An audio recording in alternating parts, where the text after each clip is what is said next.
नमस्कार, एक universal sports में आपका स्वागत है। मैं अभय कुमार। दोस्तों, गुजरात टाइटंस वर्सेस केकेआर कौन जीतेगा? अब देखिए कि मुझे ऐसा लगता है, मैं कुछ कारण दे रहा हूँ गुजरात टाइटंस का आज जीतने का। मुझे ऐसा लगता है गुजरात टाइटंस क्यों जीतेगा, केकेआर फिर आज क्यों हारेगा। हालांकि केकेआर भारी दबाव में है बैक टू बैक हार से, लेकिन गुजरात टाइटंस का जीतने का मैं कुछ कारण मैं बता रहा हूं जो केकेआर को भारी पड़ सकता है। हालांकि दोनों फिसड्डी टीम है, केकेआर और गुजरात, ये दोनों किसी आरसीबी या पंजाब या किसी से, मुंबई से भी टक्कर हो तो ये दोनों का हारने का संभावना ज़्यादा है। लेकिन केकेआर और गुजरात में टक्कर हो रहा है और दोनों लो स्कोरर है।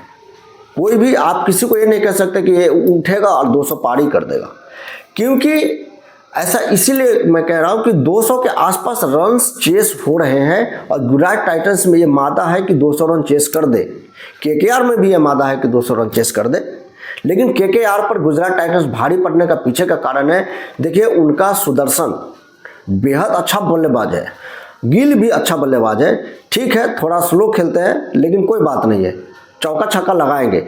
मैं कह रहा हूँ कि बटलर इधर तेज खेलने लगे हैं, जिसकी वजह से मतलब गुजरात टाइटंस का पलड़ा भारी हो रहा है। और उनका फिलिप्स है जो न्यूजीलैंड का बल्लेबाज है, बेहद खतरनाक, और वर्ल्ड कप में भी वो उन्होंने बहुत अच्छा परफॉर्म किया था और बार बार 2020 में करते हैं। तो उनको अगर थोड़ा आगे भेजा जाए तो वो गुजरात टाइटंस में के लिए बहुत अच्छा साबित हो सकता है। वाशिंगटन सुंदर को ढोया जा रहा है गुजरात के द्वारा, इसी वजह से गुजरात हार रहा है। गिलेन फिलिप्स जैसा खतरनाक बल्लेबाज से पहले वाशिंगटन सुंदर को भेजा जा रहा है, ये भी तो आप देखिए ना। कौन सा क्या मतलब दिमाग में कचरा भरा हुआ है, समझ में नहीं आता। इतना खतरनाक बल्लेबाज को छोड़ के वाशिंगटन सुंदर के ऊपर, और वो रनर बॉल खेलता है। 10 रन मान के चले 20 बॉल में, यदि कोई अभी के समय में 25-30 बना रहा है तो रनर बॉल ही है ना, उससे क्या हो जाएगा। 20 बॉल में 40 रन बनाने वाला बैट्समैन चाहिए ना, तो ये मतलब तभी तो 200 पार होगा।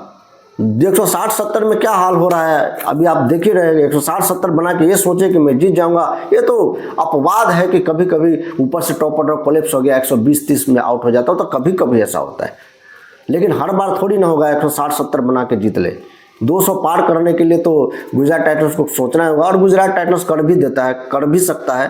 केकेआर नहीं कर सकता, क्योंकि केकेआर का क्या है ना दोस्तों, केकेआर में देखिए क्या प्रॉब्लम है। फॉल एलन बैटिंग करते हैं, बहुत खतरनाक, लेकिन पिछली बार सुनील नारायण को भेजा था। इतना दिन के फ्लॉप होने के बाद, इतना दिन के बाद रहाणे को समझ में आया कि मेरे से बेहतर सुनील नारायण हिट कर सकता है। इतने दिन के बाद, इतने हारने के बाद, जबकि सुनील नारायण कितने साल से केकेआर के लिए ओपनिंग करते आ रहे हैं और कितने मैच उन्होंने ब्लास्ट किया है, बॉलिंग से और बैटिंग दोनों से, ऑलराउंडर परफॉर्मेंस से। ये रहाणे को समझ में नहीं आया। जब गाड़ी निकल चुका तब रहाणे को पिछले मैच में समझ में आया, और सुनील नारायण ने निराश भी नहीं किया। जैसा खेलते हैं वैसा खेलते हैं भाई। अब देखिए 3 नंबर पर रहाणे खुद आते हैं, रनर बॉल खेलते हैं, लगभग रनर, उनका मतलब स्लो खेलते हैं, ये लोग स्लो खेलता है। रघुवंशी स्लो खेलता है, और जो सबसे तेज खेलने वाला बैट्समैन है उसको पीछे धकेल कर रखा हुआ ग्रीन को 3 नंबर पर भेज के लाइसेंस दे दिया जाए तो मुझे लगता है कि ग्रीन ब्लास्ट कर सकते हैं। और उनको अंडर प्रेशर में खिलाया जाता है, 5 नंबर 6 नंबर पर 2-3 विकेट आउट हो गया, अब खेलो तुम। अब क्या खेलेगा, कभी हिट होता है कभी आउट हो जाता है, मारे कि छोड़े। पावर प्ले में कई बार विकेट गिरता है तो ग्रीन को लाइसेंस दे के छोड़ दिया जाए ना। स्लो खेलने वाला, आराम से खेलने वाला तो भाई है ना रघुवंशी, आराम से खेलने वाला तो रहाणे है ना। रिंकू सिंह को फिनिशिंग का भूमिका दिया जाए, क्या दिक्कत है।